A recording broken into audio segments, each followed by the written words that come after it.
So let's get into the late teenage years of Bach.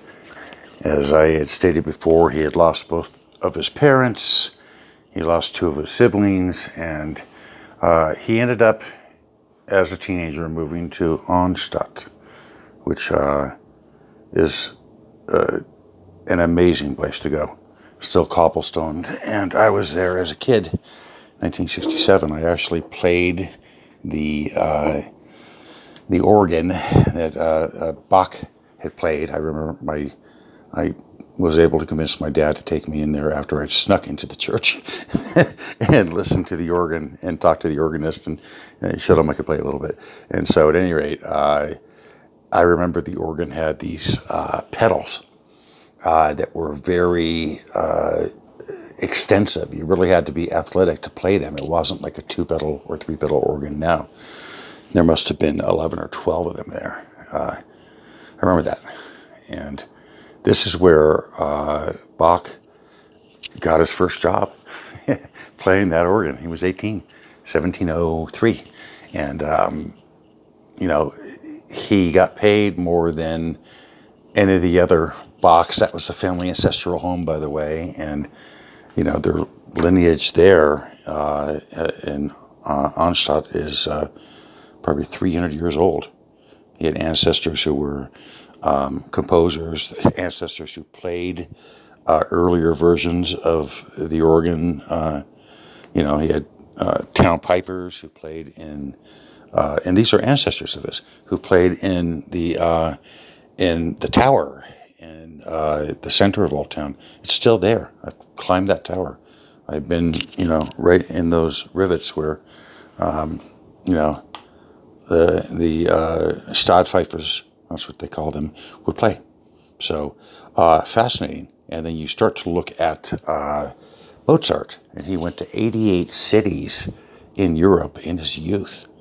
And he saw everything. He saw a hanging in Lyon. I think he was 7 years old when he witnessed that.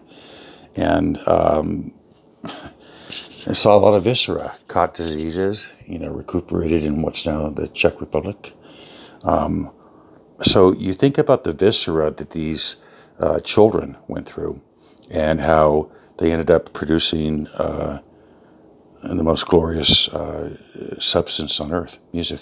So if you ever get a chance to go to Arnstadt, for instance, just take in the tower. The tower has a very small apartment up on top, and that is where the lead town piper would live. And so the tower used to be attached to a castle, but that was destroyed, I think, in the 1680s. At any rate, why did Bach get a position that paid so well? Because he was that good. He was that good. And what he did for the church, in my opinion, was take it from a dreary, damp, and cold place of Sabbath on Saturdays, by the way, not Sundays, and he turned it into, well, as my friend my friend says, a carnival within a church. And that is fascinating. So I took that town in, and I went back at least 3 times in my adulthood, and there's something about these cities and these villages, these towns where genius erupts suddenly once in several generations.